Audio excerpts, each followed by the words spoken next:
আসসালামু আলাইকুম। কেমন আছেন সবাই? আশা করি সকলেই ভালো আছেন। আমিও ভালো আছি। তো আমি এই মুহূর্তে আছি কুয়েত মাহাবুল্লায়। তো আপনারা দেখতে পাচ্ছেন এখানে ইন্ডিয়া, নেপাল, পাকিস্তানি ও কিছু সংখ্যা বাংলাদেশী রয়েছে এবং ইন্ডিয়া থেকে কুয়েতে আসতে খরচা হয় 1 লাখ থেকে 2 লাখ টাকা পর্যন্ত। এর ভিতরেই তাদের সম্পূর্ণ খরচা হয় এবং নেপাল থেকেও আসতে 1 লাখ থেকে 1.5 লাখ টাকা মতন খরচা হয় তাদের এবং পাকিস্তানিও সেম।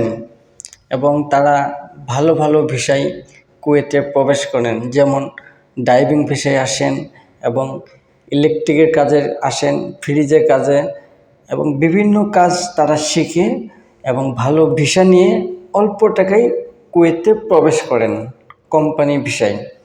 আর বাংলাদেশের লোক বাংলাদেশে বিভিন্ন মাধ্যমে যোগাযোগ করে কুয়েতে প্রবেশ করে 7 লাখ, 8 লাখ, 9 লাখ টাকা খরচ করে। তবে তাদের ভিসা কিন্তু তেমন একটা সুবিধা নাই, যদিও 2-1টা ভিসা ভালো হয়, এটা নসিব। এবং বেশিরভাগ কোম্পানিতেই আসে বাংলাদেশিরাই, তো এসে কিন্তু অল্প টাকা বেতনে বিভিন্ন সমস্যায় পড়েন এবং যে টাকা বেতন তাদের খাওয়া নিজের এবং থাকা কোম্পানি এবং মোবাইল খরচ নিজের এবং অনেক সমস্যায় পড়ে তারা। আর যদি হাতের কোনো কাজ শিখে আসে বাংলাদেশিরা, তাহলে কিন্তু কুয়েতে প্রচুর টাকা ইনকাম করা সম্ভব। তবে ভিসাটা ভালো হতে হবে, তাহলে ইনশাল্লাহ অনেক টাকা পয়সা ইনকাম করতে পারবেন।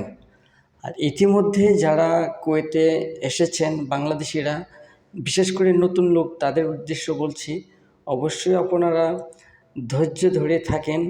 যখন আপনি ভাষা শিখবেন, পুরাতন হবেন, ওই সময় কিন্তু অবশ্যই আপনার ভালো লাইনঘাট হয়ে যাবে। কোনো চিন্তা ভাবনা করবেন না, সবসময় আপনারা ভালো থাকবেন এবং দেশের বাড়িতে ফ্যামিলির সাথে সবার সাথে যোগাযোগ করবেন। আর বিদেশ বাড়ি হলো নসিব। অনেকেই মাসে লক্ষ লক্ষ টাকা ইনকাম করতেছে, আবার অনেকেই 30,000 টাকা ইনকাম করতেই হিমশিম খেতে হয়। তবে